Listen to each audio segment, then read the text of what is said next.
Senhor Jesus, mais uma vez envolvidos neste clima de satisfação, de alegria, do domingo pela manhã, aonde o Senhor tem acariciado os nossos corações diante das lutas do dia a dia, aonde o Senhor tem favorecido-nos com aprendizado, com entendimento e com a melhoria no nosso dia a dia, aonde o Senhor tem recebido no teu seio as mães que tanto têm lutado para o aprimoramento dos seus filhos. Estamos neste clima, Senhor, rogando a tua proteção entre nós, agradecidos pela oportunidade de mais uma vez compartilharmos diante do teu Evangelho, com o estudo, com a assimilação, mas acima de tudo, com a colaboração prática entre os trabalhadores da tua seara.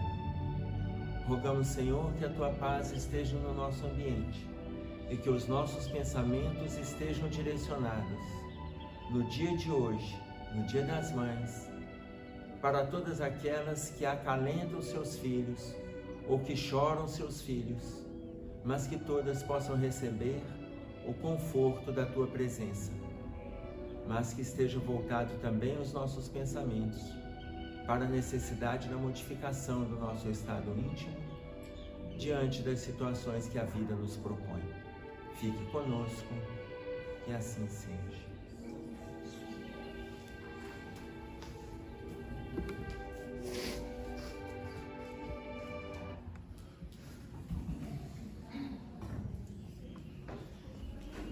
Nós vamos trabalhar o capítulo Psicosfera. O que é psicosfera? Vocês já ouviram falar nisso, né? Quem não ouviu falar já falou a palavra. Nossa, a psicosfera está pesada. O que é psicosfera? Atmosfera, ambiente, campo energético, tá? Tá pesado. A gente sente, não sente? O que acontece conosco quando a gente sente que a psicosfera está pesada é o que nós vamos ver aqui. Combinamos? Aí o que ele coloca para nós? Olha o trechinho que ele vai trabalhar, um trechinho do capítulo 10 do Evangelho segundo o Espiritismo, no item 16, que é a indulgência. Ele coloca assim: sedes indulgentes, meus amigos, porquanto a indulgência atrai, acalma, ergue, ao passo que o rigor desanima, afasta e irrita. Seja indulgente. O que é ser indulgente? Não ficar apontando o erro do outro. Lembram a pergunta 886 do Livro dos Espíritos? Lembram? Sim.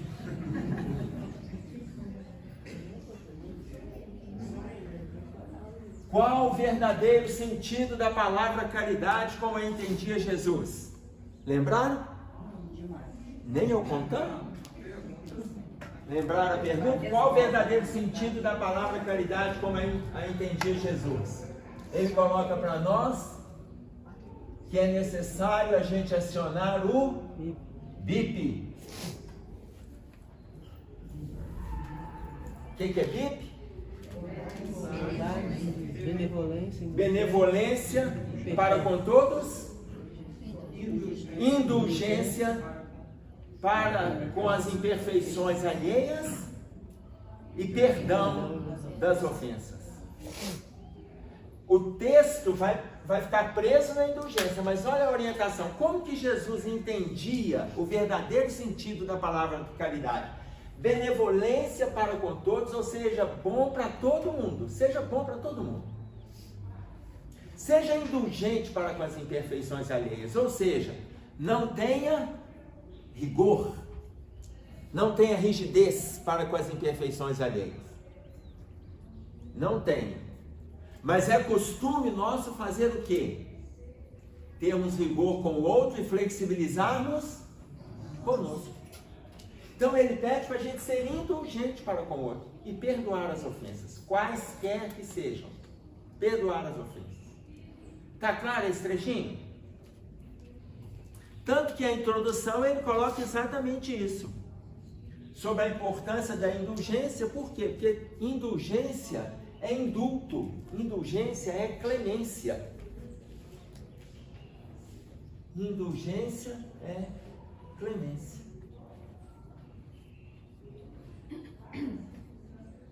E ele pede para que nós sejamos clementes para com o outro. E é muito interessante, por quê? Porque ao passo que, se formos rigorosos, o rigor desanima, afasta e irrita.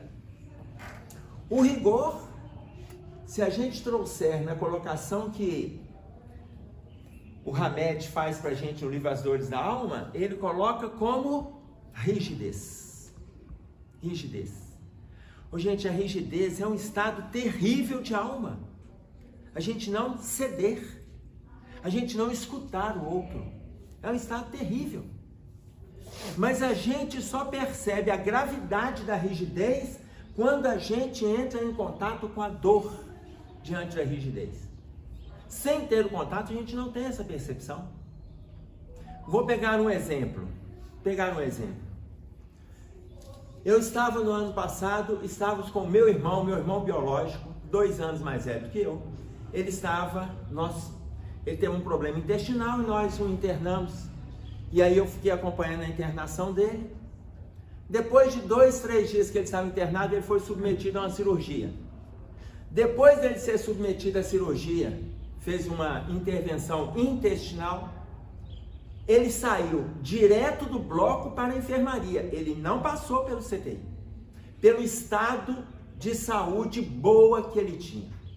Não fumava, não bebia, fazia atividade física, não tinha envolvimento com alimentação gorda, não tinha envolvimento com nada dessas coisas que agravam o estado físico da criatura. Direto para a enfermaria. Eu ia um dia no hospital, a minha irmã no outro. Eu mais um dia, minha irmã no outro. E só nós 2 podíamos ir no hospital, então fomos fazendo esse monitoramento. E aí o médico chegou para mim e falou assim: o seu irmão está com uma dificuldade muito grande de se recuperar.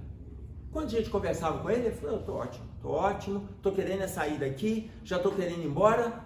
E aí o médico pegou e falou assim: ele está com uma dificuldade muito grande. Eu falei assim: por quê? Ele falou assim: ele não aceita os medicamentos. Eu falei: como? Ele não aceita os medicamentos. Ele coloca que ele não precisa disso, que já pode liberar, que já pode dar alta para ele. E aí eu fui conversar com meu irmão e falei com ele que ele precisava tomar medicação. Ele falou: Emerson, eu não preciso disso. Eu já estou em condições de sair daqui. Eu falei: meu irmão, o médico que está colocando, eu não estou inventando, não.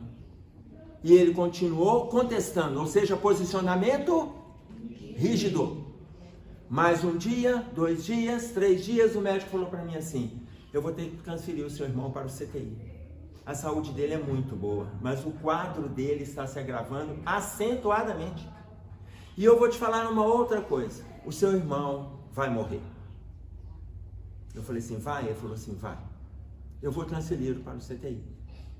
E aí eu cheguei, conversei com meu irmão e falei com ele assim: você vai ser transferido para o CTI. E segundo o médico que eu conversei agora, você vai desencarnar. Não, eu não vou morrer não.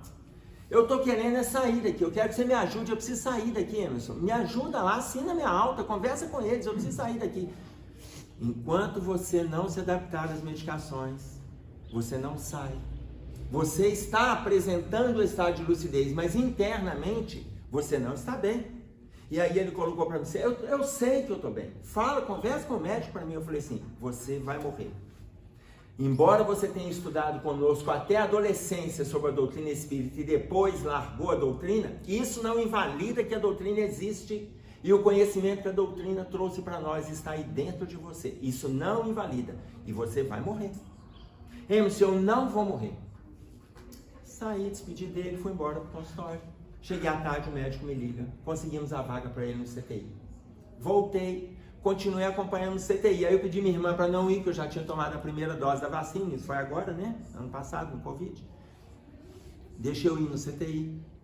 E aí eu comecei a monitorar no CTI. Primeiro dia, ele falou, não sei o que eu estou fazendo aqui. Segundo dia ele já estava contido, ou seja, amarrado, recusando a medicação. No terceiro dia agravou, no quarto dia, no quinto ele estava em coma e estava entubado. Uma semana depois, desencarnou. Rigidez. Mas a gente só entende a gravidade da rigidez quando a gente convive com a rigidez. Porque quando se fala na rigidez, nós não temos a noção da gravidade. A gente passa a ter depois que a gente vai tendo contato. E veio a óbito por escolha. Por escolha. Olha o tamanho da gravidade quando ele coloca para nós sobre o ambiente, sobre a psicosfera. E a minha irmã, quando a gente conversava, ela falava, Emerson, você tem que chegar lá e falar com ele, toma o medicamento. Eu falei assim, Gisele, eu não consigo. Eu só falo assim, meu irmão, você tem que tomar o medicamento, você vai morrer. Ela falou, mas eu já chego lá, eu brigo com ele. Eu falei assim, então já tá bom. Você briga, eu falo. Aí você vai no seu dia, você briga. Quando eu for no meu, eu falo. Você vai no seu, você briga, eu falo, briga, eu falo, pronto. Não adiantou absolutamente nada. Porque na rigidez não depende apenas do diálogo. Não depende da briga, depende da mudança de postura. Isso é estado íntimo, gente. Isso é estado íntimo. Nós estamos na Terra até hoje por causa da nossa rigidez. Era para a gente já ter aprendido e a gente está com dificuldade. Então, se nós estamos com dificuldade, nós não vamos conseguir colocar em prática os ensinamentos que a gente tem recebido. Por quê? Porque ele está atuando apenas no campo mental. Ele ainda não ganhou a esfera íntima de afetividade. Ele não ganhou a esfera. Obrigado, viu, meu filho? Então vocês imaginem, quando a espiritualidade coloca para nós, aqui é o espírito José, espírito protetor, Bordels, em 1863. Ao passo que a rigidez desanima, afasta e irrita, é a forma que a gente tem para se posicionar. A gente assenta, conversa, discute, chama atenção. Olha, tudo tem limite. Tá claro? E aí ele coloca para nós assim, no universo, tudo é vida e transformação. As leis são imutáveis, regem a harmonia através do regime de unidade. No universo, tudo é transformação. Gente, vamos pensar um pouquinho. Na época do homem primitivo, o que predominava? A força bruta. Força bruta. Depois nós passamos por uma época que predominava a inteligência. Você tinha que guardar informações, lembram disso? Nós tínhamos que guardar que o quadrado do cateto da hipotenusa, lembram disso? Nós tínhamos que guardar a tabuada. Lembram? Nós tínhamos que guardar a função da mitocôndria dentro da célula. Era a época do conhecimento. Nós passamos pela época do conhecimento. Hoje, jovens não sabem fazer conta. Eles vão ali no celular. Era proibido contar no dedo. Hoje em dia, conta no dedo, menino. E contando ele erra. Tá? Porque não tem todos os dedos da conta. Tá claro?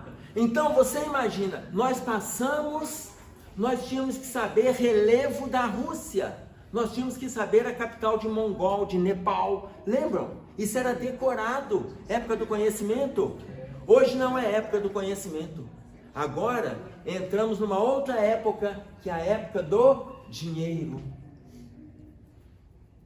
E as pessoas estão lutando ambiciosamente, exaustivamente, desastradamente, até que a gente passe para a quarta etapa, que é a época moral. Por enquanto, nós saímos da força bruta, entramos na inteligência. Hoje está sendo uma competição na questão material. Nós ainda vamos entrar para o período moral. Estamos nos preparando para isso. Adentrando na regeneração. Mas o que ele coloca para nós? No universo, tudo é vida e transformação. Mas quem não quer se transformar, mudar é difícil. Mudar é difícil. Mas não mudar é fatal. Quem não desejar a transformação vai sofrer as consequências graves da inércia. Porque se mudar é difícil para todos, gente, em qualquer contexto. Se você sabe que em determinado contexto você tem que lutar para a mudança, lute. O que não muda? As leis divinas. As leis divinas são imutáveis. E regem a harmonia através do regime de unidade. Isso é para o universo, para o multiverso. As leis de Deus não variam nunca. As leis de Deus não variam nunca. Como as leis de Deus não variam nunca, não aparece para nós o sofrimento. Porque Deus sabe que quando a gente sofre, é uma questão de consequência. Consequência.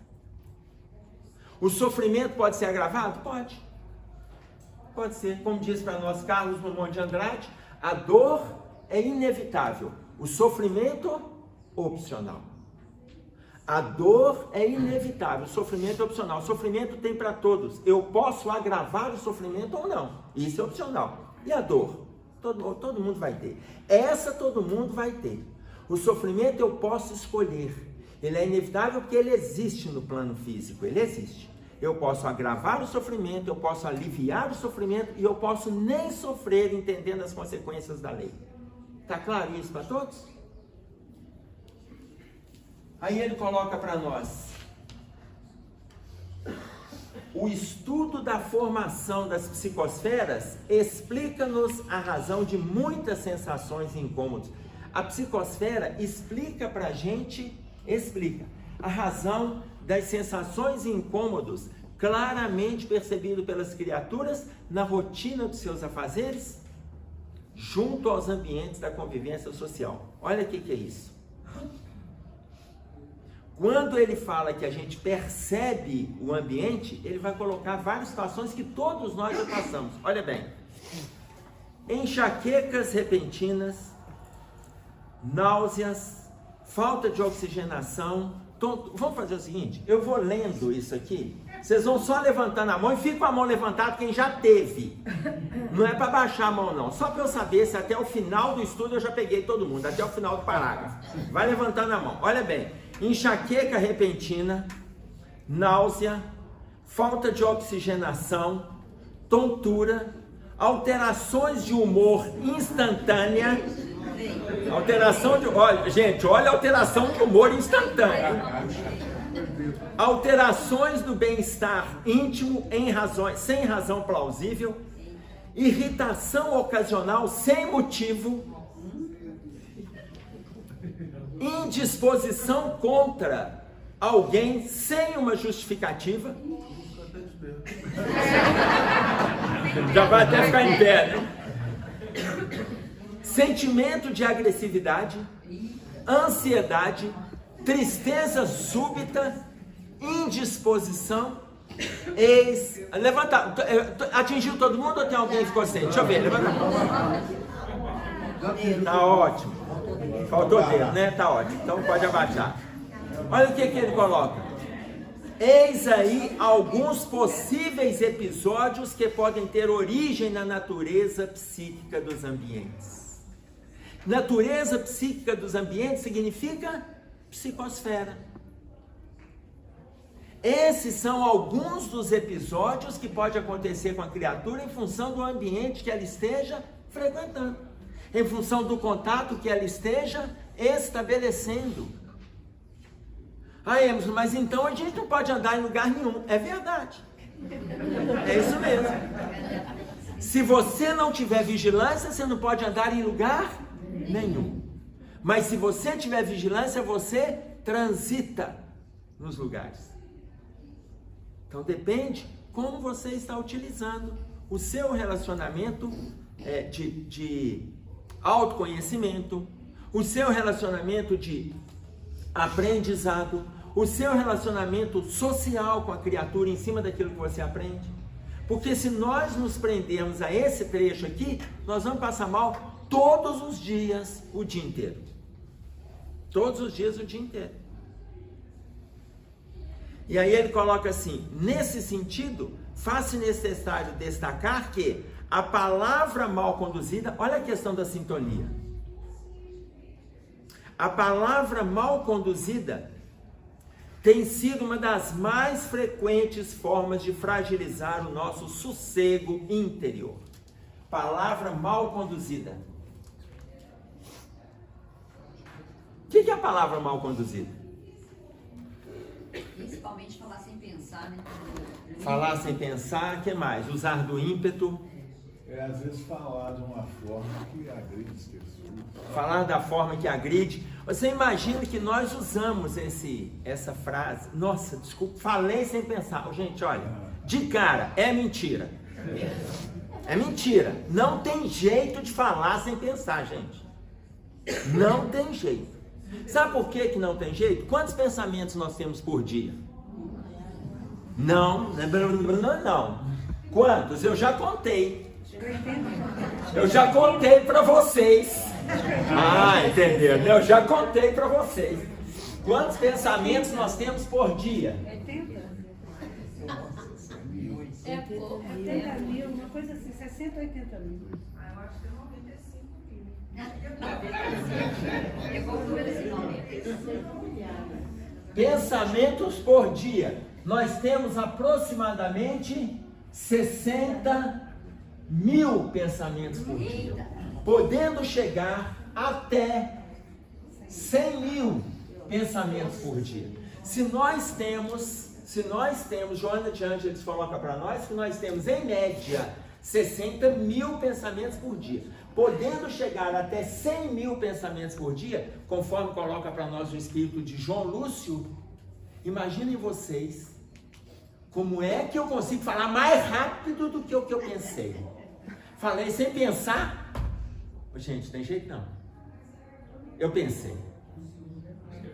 Eu posso estar arrependido, mas que eu pensei, eu pensei. O que foi, Juliano? Acho que a palavra, porque a mineira tem mania de condensar, não acho que quer dizer, falei sem pensar nas consequências.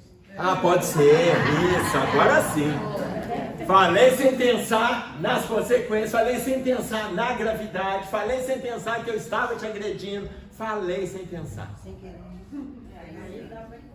Guimarães Rosa, falando de Minas, né? Já que o Juliano está falando do mineiro. Guimarães Rosa diz assim: Minas entende, atende, toma atento, avança, peleja e faz. Muito legal a fala de Guimarães Rosa, que era médico, poeta, escritor. Minas entende, atende, toma atento, avança, peleja e faz. Você imagina em que situação ele coloca o mineiro? Quando ele coloca esses dizeres sobre o mineiro, ele transfere para Minas uma baita de uma responsabilidade. Imagine vocês, mineiro, falando sem pensar. Não dá não. Com esse nível de pensamento não dá. Então, quando ele coloca para a gente ter o cuidado com a articulação verbal, o que nós estamos levando na nossa verbalização? O que nós estamos levando, gente?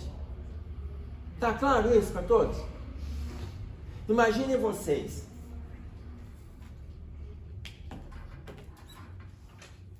A Hermance Dufault diz assim: através da fala, temos permitido uma ligação quase permanente pela lei de associação mental. Através da fala, estamos permitindo a lei de associação mental. Olha só, se nós pegarmos Lucas, no capítulo 6, do versículo 45, imaginem quando Jesus diz para nós assim: a boca fala o que o coração está cheio. A boca fala aquilo que o coração está cheio. Olha como que é difícil nós entendermos a profundidade da fala do Cristo sobre a importância da caridade. Olha como é que fica difícil. A boca fala aquilo que o coração está cheio. Imaginem como que andava o coração do Cristo para acharmos a espiritualidade trazer para nós essa resposta. Tá claro isso? Tranquilo para todo mundo? Agora imagine para vocês como que as frases têm o significado. Imaginem, vamos pensar um pouquinho. Lembra lá atrás, quem assistiu o filme O Resgate do Soldado Ryan? Quem não assistiu, paciência, porque perdeu a chance que eu vou ter que contar, tá? Devia ter assistido.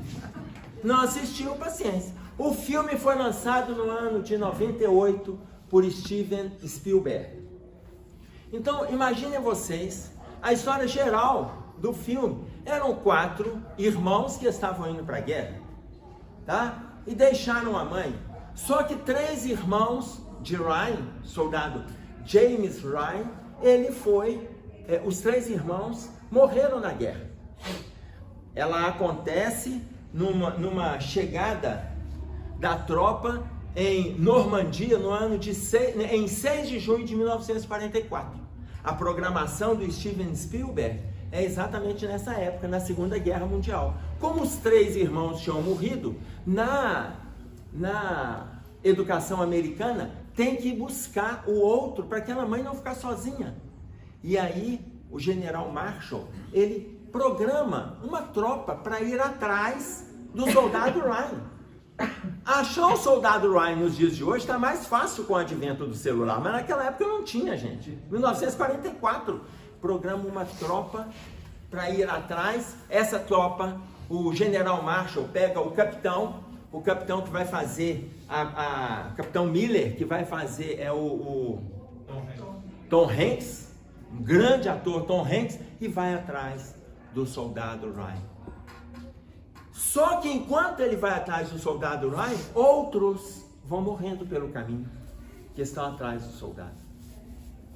Vão morrendo pelo caminho até que encontra o soldado. E na hora que fala com ele que tem que voltar, porque a mãe dele estava sozinha, os 3 irmãos já tinham morrido, frieza, porque nós estamos falando do exercício militar, nós estamos falando de uma guerra, não estamos falando de compaixão. Aí ele fala que ele não quer ir. O capitão Miller fala com ele: você tem que ir, nós estamos recebendo uma ordem e a gente vai te levar. Então, vamos numa boa? E aí ele, mineiramente, ele fala: uai, então eu vou.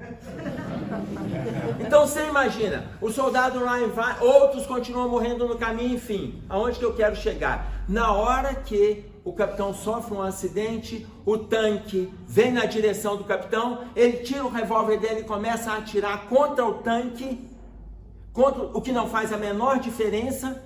Antes do tanque passar em cima dele, o tanque recebe um ataque e o tanque desvia de curso. Quando desvia de curso, o capitão fica salvo. Quando ele fica salvo, ele se aproxima, o soldado Ryan se aproxima dele. O soldado Ryan vai tentar resgatá-lo. E aí a frase que o capitão fala para o soldado Ryan, que é Matt Damon, que depois vão fazer os filmes para quem assistiu Bohr, lembra do Bohr? Estou passando para vocês toda a cinematografia, né? Mas para a gente não perder o foco, vocês imaginem, aí na hora que ele pega o capitão pega no colarinho dele e fala com ele assim: antes de morrer, faça por merecer. Guardem essa frase. Faça por merecer. O que significa isso? Com tudo que nós temos, o que nós estamos fazendo com a nossa fala, com os nossos pensamentos, com as nossas ações, com o instrumento que a gente tem, o que nós estamos fazendo? Faça por merecer. Pense, o que você gostaria que fosse dito no seu velório, quando você estivesse lá? O que você gostaria? O que fosse dito? Vai com Deus? Pode ser. Ele era tão bonzinho, pode ser. O que você gostaria que fosse dito? Deve ter alguma coisa que passa na cabeça, porque vão ter dizeres, vão ter comentários. Terão comentários. Você não quer que ninguém fale, você não quer falar pessoalmente. Você não quer estar lá para ouvir, mas saberá. Pode até não estar. Eu mesmo gostaria, na hora que eu estivesse lá, eu gostaria que as pessoas olhassem assim, olha, ele está mexendo.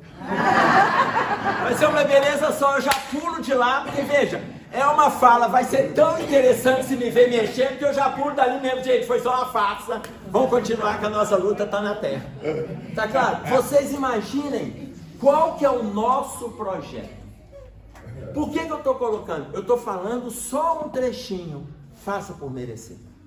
Eu peguei todo um histórico ali do filme para a gente poder prender a uma fala. Faça por merecer. O que você está fazendo hoje na sua vida? O que você está fazendo? Cria uma psicosfera de satisfação, de prazer, de enriquecimento, de luta, de trabalho, de otimismo. Cria essa psicosfera. Saia dessas lições de pessimismo, de dor, de abatimento, de tristeza, de apatia. Saia. Mas o principal dessa psicosfera é criada a partir da fala. A partir da fala.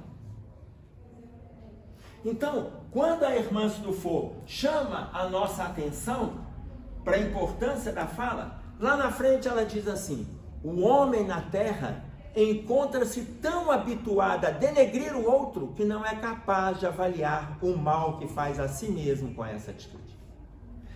Ele está tão acostumado a denegrir que ele não percebe o tanto que isso é grave.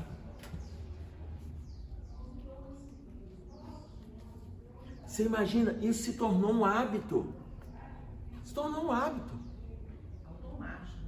Virou automatismo. Você comentar mal de alguém, gente, não importa quem seja o alguém. Nós não temos que falar mal das pessoas. Não temos que falar mal. Não importa quem seja. Observar, sim, para aprendermos com a experiência, conforme coloca o livro dos Espíritos para nós na pergunta de número, que vocês lembram bem, claro.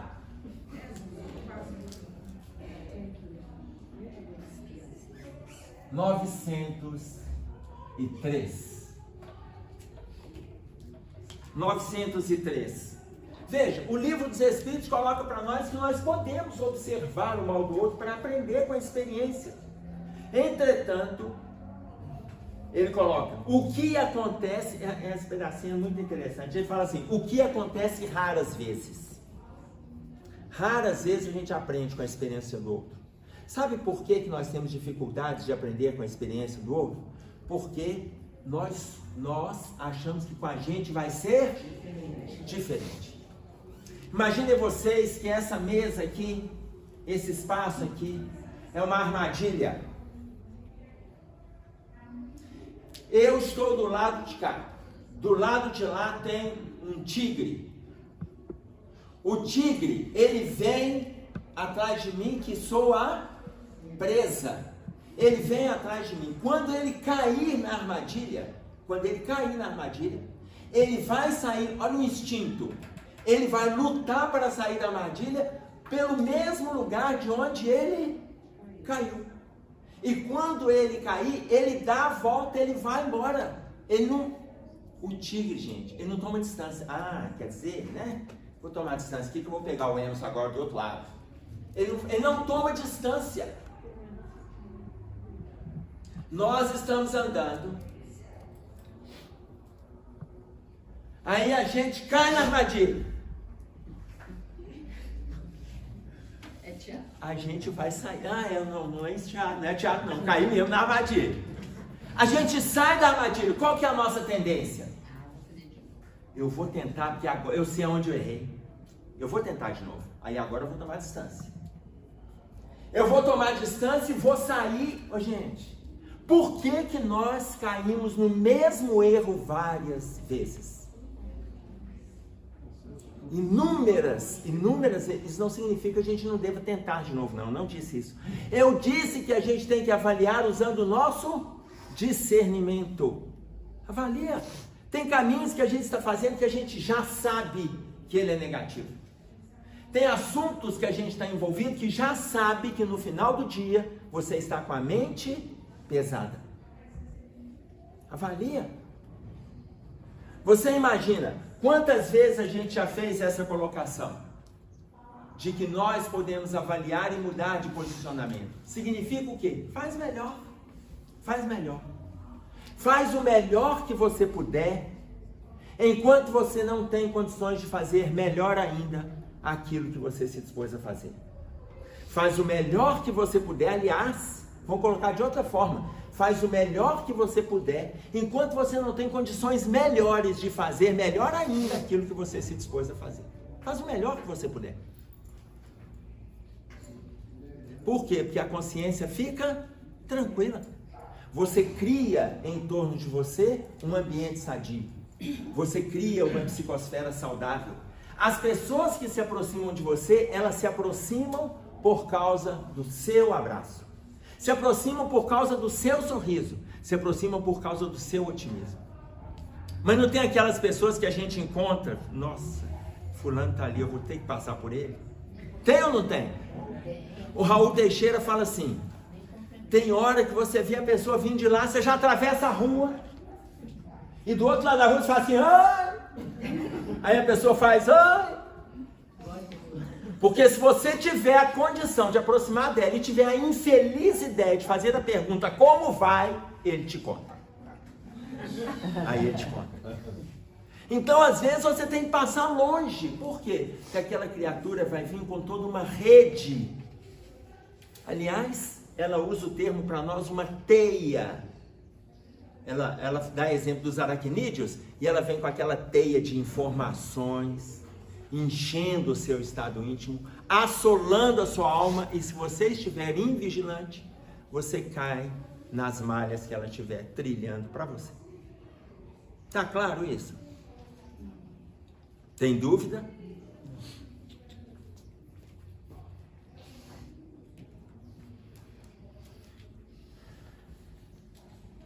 E aí ela coloca para nós assim: recordemos que os ambientes são o espelho do que somos. Recordemos que os ambientes são espelhos do que somos. Imagine vocês, um jovem. Hã? A gente pensando assim, a gente fica até com vergonha, né? De situações que a gente mesmo cria, né? Um ambiente que a gente frequenta. Imagine para vocês, o livro As Mais Belas Histórias conta pra gente um jovem, ele chegou para o mestre que estava na beira do lago meditando e perguntou para o mestre assim: como é esta cidade? Estou buscando uma cidade para eu residir.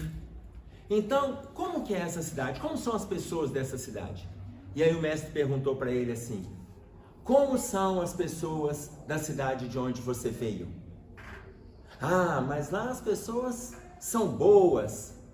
Lá as pessoas são agressivas, são temerosas, são instáveis, são inseguras, apáticas, fofoqueiras. Aí o mestre chegou e falou assim: essa cidade aqui então não serve para você, porque todos aqui são iguais de onde você veio.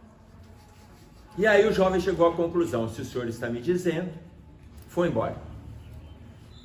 Aí ele foi para uma outra cidade, encontrou um outro mestre hindu e perguntou: como é essa cidade?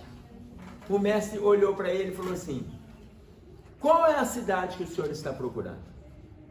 Ah, eu quero uma cidade onde as pessoas são solícitas, são afáveis, são solidárias, são envolvidas com o próximo, estão dispostas a ajudar, estão ricas de conhecimento e dispostos a transmitir. Aí ele falou: então você chegou na cidade certa.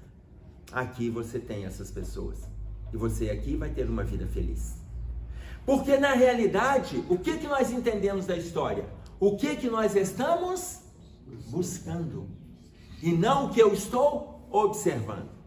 Na primeira interrogação que o mestre fez para ele, como eram as pessoas, ele descreveu as pessoas, mas o estado íntimo dele estava de acordo. Nas caminhadas dele, ele viu o que ele estava buscando e ele começou a fazer uma avaliação interna. Na avaliação interna, ele falou o que ele estava buscando. Ou seja, quando a gente busca o bem, a gente também vai encontrar o mal, mas a gente não precisa entrar em sintonia com ele. E aí ela coloca para nós: recordemos que os ambientes são o espelho do que somos. Se já percebemos o quanto é pernicioso o hábito de criticar por criticar, de julgar com inflexibilidade, de mentir sobre os atos dos outros, de difamar a vida alheia, então façamos uma pausa para entender as causas das nossas ações, perguntando ao tribunal da consciência a verdadeira razão pela qual ainda tomamos essas atitudes. Gente, hoje é Dia das Mães. Hoje é Dia das Mães. Nós, no caso da nossa gravação, vai sair semana que vem, mas hoje é o Dia das Mães. Imaginem, é dia de aparecer tudo quanto é assunto na casa da mamãe, encher a cabeça dela, de fazer aquele inferno na cabeça dela, depois vai embora cada um na sua casa. Tá? Porque hoje é Dia das Mães. Então, cuidado com o que a gente vai levar na casa das nossas mães. Que assunto nós vamos levar para a casa deles? Será que nós estamos indo para comer e ela está lá se exaurindo na cozinha? Ou a gente já reservou um lugar no restaurante para ela sair da bendita da cozinha e não ficar lá por nossa causa? Quantos deixaram de vir aqui hoje que começaram a fazer o almoço 8 horas da manhã? Já deixaram de vir na reunião, porque já está preparando o almoço. Imagina o que nós vamos fazer lá à tarde. E aí o que ela pede para nós? Façamos um exame da consciência. Qual é a verdadeira razão pela qual ainda tomamos essas atitudes? Por que temos a necessidade de tecer em relação à vida do outro? Por que temos essa necessidade? O que ocorre conosco? Olha, gente, para ela falar isso aqui, para ela falar, é claro que isso tem a ver com o nosso estado íntimo. Por quê? Porque ela está repetindo aquilo que a gente estuda lá no Velho Testamento, que eu falo exaustivas vezes, que é uma fala de quem? Moisés, em Levítico, quando ele fala para nós: não andarás como mexeriqueiro. Capítulo 19, Velho Testamento, versículo 16. Só que ele complementa: nem atentarás contra a vida do teu próximo. Ô, gente, falar mal é atentar contra a vida do outro, não é? Falar mal não é atentar? Nem atentarás contra a vida do teu próximo. Lá no versículo 18, ele vai colocar para nós assim: mas amarás o teu próximo como a ti mesmo. A primeira pessoa que falou amar o próximo como a ti mesmo foi Moisés, não foi Jesus. Não foi Jesus. Tanto que em Mateus, no capítulo 5, no versículo 17, o que Jesus coloca para nós? Não vim destruir a lei. Olha a lei aqui, ó. Amarás o teu próximo como a ti mesmo. Moisés falou de amor ao próximo, não foi Jesus. Jesus falou para nós: amai os vossos inimigos. Porque Moisés falou em amar o próximo como a ti mesmo e a gente ainda não entendeu a profundidade disso. A gente não entendeu. Amar, como diz a Madre Teresa de Calcutá, amar quem está distante é muito fácil, não é? Amar quem está distante está muito fácil. Ama quem está do seu lado. Ame no seu dia a dia. Ame o seu parente, ame o seu filho, ame o marido, ame a esposa. Ame quem está do seu lado. E aí eu citei para vocês uma fala de Júlio César Machado, no livro Amor e Mudança, lembram? O que é amar?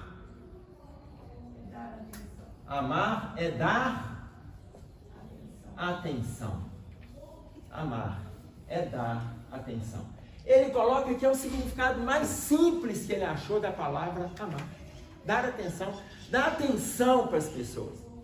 Dar atenção para o seu parente. Dar atenção para o seu colega de trabalho. Amar é dar atenção. É o significado mais simples que ele achou. Enquanto isso, Léo Buscaglia, no livro O Amor, que é a tese de doutorado dele nos Estados Unidos, ele coloca para nós assim: amar os inimigos do jeito que Jesus ensinou é algo muito difícil, não se prenda a isso não. Preocupe com isso não. Ele fala assim: ame quem te ama. Depois que você amar quem te ama, porque amar quem ama a gente é fácil, não é? É ou não é? É. Depois que você amar quem te ama, comece a amar as pessoas que são chatas, porque tem muita gente chata, não tem? Tem ou não tem? Tem. Mas você tem que ter o cuidado de você não achar todo mundo chato, porque senão o problema é quem? Ah, então tá bom. É você, exatamente, não sou eu não. Então, ama quem te ama. Depois que você exercer com quem te ama, ame as pessoas que são chatas. Depois que você tiver exercitado com quem te ama, tiver exercitado com as pessoas que são chatas, aí ele fala assim, e aí começa o verdadeiro exercício do ensinamento de Jesus, amai os vossos inimigos. Aí é que começa. Então nós temos uma dificuldade enorme de fazer o mínimo, como coloca para nós Júlio César Machado, no livro Amor e Mudança, que é dando atenção. Eu estava num congresso com o Júlio, e era uma palestra, o congresso tinha duas palestras, era uma dele e uma minha. Para mim foi uma surpresa que eu não sabia que era ele. Eu tinha sido convidado para o congresso de educação, para paz, e aí o Júlio César é que fez a primeira palestra. Quando ele fez a primeira palestra, aí teve um intervalo e tal, e aí veio a minha palestra. Eu peguei e fiz referência ao livro dele. No intervalo a gente não teve condição de conversar. Depois da palestra ele chegou para mim e falou assim, Júlio César Faria Machado, ele foi professor da Federal. Hoje ele está aposentado, ele é da área de ciências biológicas, mas ele escreveu várias coisas, inclusive esse livro, Amor e Mudança. Aí ele pegou e falou assim, Emerson, eu falei aquilo ali que você colocou? Falou. Nossa, eu acho que eu preciso de ler meu livro. Eu falei, então releia. Releia porque ele é seu. E eu utilizo de referência e ainda falo que é o seu nome. Ainda falo o seu nome, tá lá. Só não me pergunta a página, porque por enquanto eu não gravei. Mas olha, daqui a um tempo que a gente encontrar, eu te conto. Então releia. Você imagina, isso é de extrema profundidade. Quando ele coloca, dar atenção. Por que a gente critica, agride? O André Luiz traz uma definição ainda para a gente mais simples no livro Sinal Verde. O que é o amor? Aí o André Luiz coloca, o amor na sua essência será aquilo que você fizer dele. O amor na sua essência será aquilo que você fizer dele. Isso é importante para nós, gente. A gente precisa fixar esses conteúdos.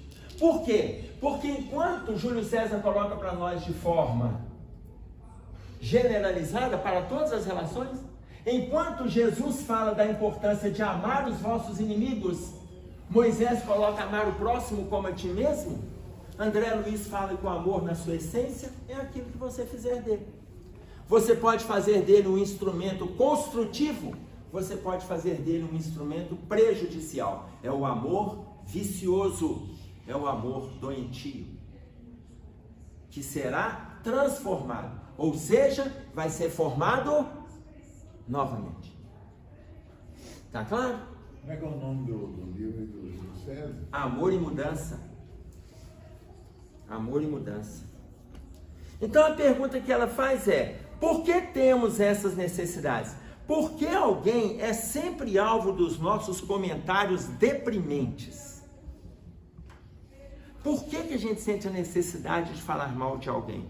Por que não podemos apenas dedicar o dar atenção àquela pessoa ou silenciar? Tanto que José, o espírito protetor, coloca assim, diz que a indulgência acalma e atrai, pois isso é uma verdade incontestável. A indulgência, quando você releva aquilo que o outro está vivenciando, relevar não é passar a mão na cabeça. Relevar. A indulgência acalma e atrai. Acalma e atrai. Tem pessoas que te procuram porque sabem do seu coração aberto para lidar com a dificuldade que ela está vivenciando. Porque sabe do seu coração. Tá claro? Se elas te procuram para isso, é porque conhece a forma com que você vai lidar. Mas se você for execrar, criticar, ironizar, agredir, elas não te procuram. Muito pelo contrário. Quando elas te verem, elas vão se afastar. E aí a irmã Dufour coloca para nós assim: a indulgência cria focos de atração e interesse, fazem as pessoas se sentirem calmas, benquistas ao nosso lado, elevando-lhes o astral emocional para viverem mais felizes. Ô, gente, nós estamos num momento terrível de dor no planeta. Terrível de dor. Nós estamos em momentos graves. E aí, independente das questões graves que estão lá, o que eu posso fazer enquanto eu estou aqui, no meu ambiente, nas minhas relações, com as pessoas que eu convivo? O que nós estamos fazendo? Então, se o ambiente ele é de dor, não quer dizer que eu tenho que proliferar a dor. A dor já existe. A dor já existe. A pessoa que vier em sofrimento, como que eu posso confortá-la?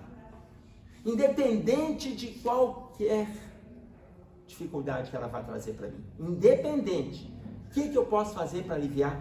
Tanto que ele coloca para nós, ela coloca para nós, astral emocional, e ela coloca esses dois termos entre aspas, para viverem mais felizes. Zelemos pelos nossos ambientes, tornando-os saudáveis e agradáveis para conviver. Otimismo incondicional. Vibração positiva sempre. Otimismo incondicional. Gente, otimismo incondicional não é otimismo cego, não, tá? Não é otimismo cego, não. Vamos pegar um exemplo, olha. Todo mundo precisa de um pessimista no grupo.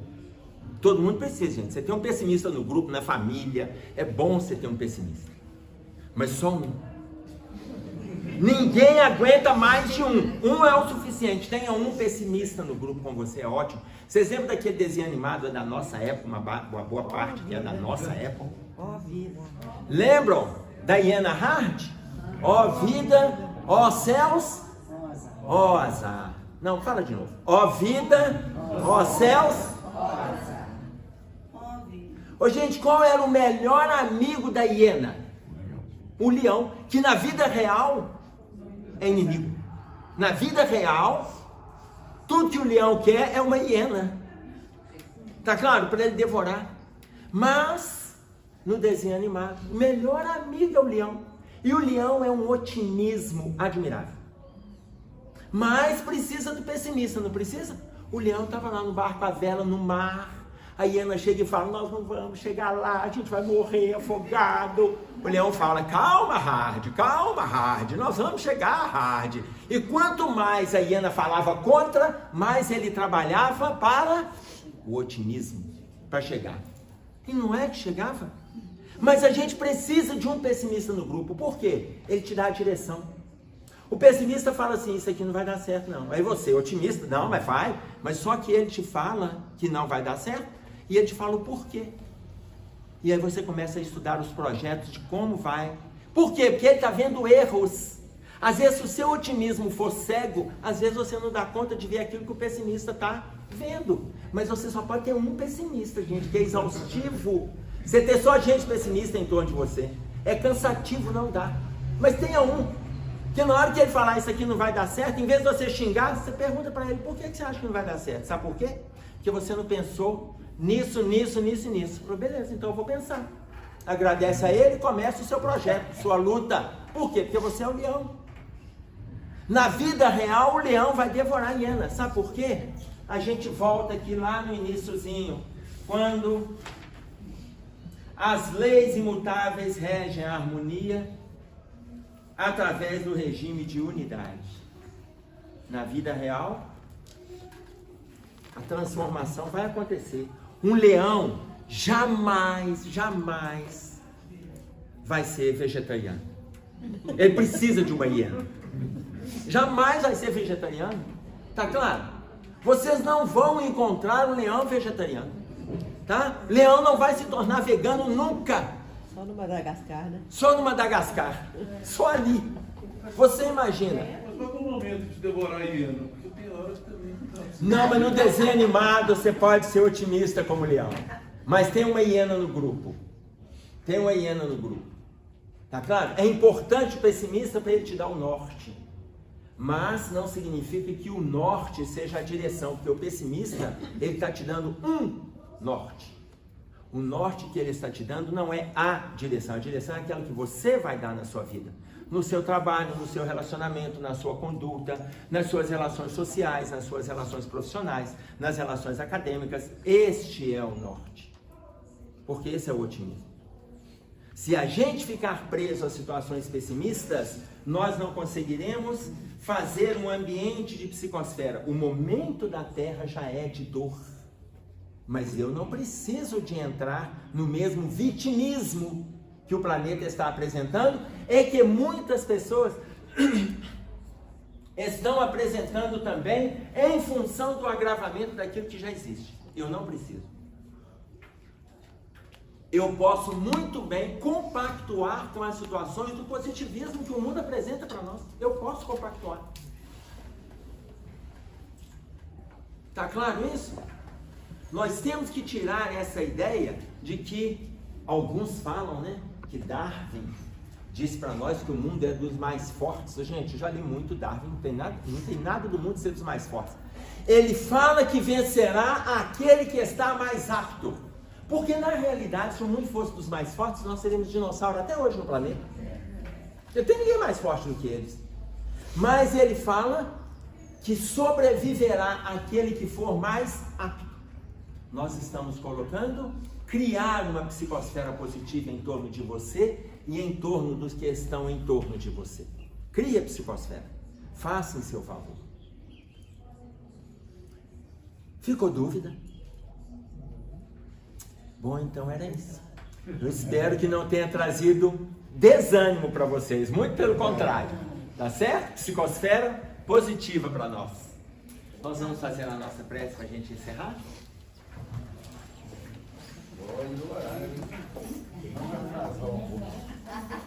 Você está vendo? Estou respeitando o Dia das Mães, meu filho. Não vou nem atrasar o almoço de vocês que ousaram vir.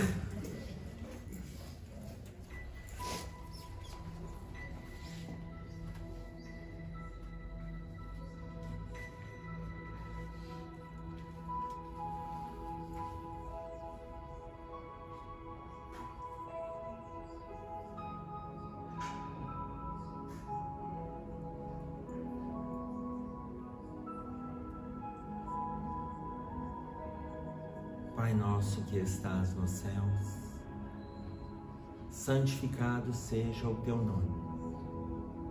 Venha a nós o teu reino, seja feita a tua vontade, assim na terra como no céu. O pão nosso de cada dia nos dai hoje. Perdoe as nossas dívidas, assim como nós perdoamos os nossos devedores. Não nos deixeis cair em tentações, mas livra-nos do mal, porque teu é o reino, o poder e a glória para todos sempre. Com esta prece, Senhor, estamos encerrando nosso estudo desta manhã. Fique conosco, que assim seja.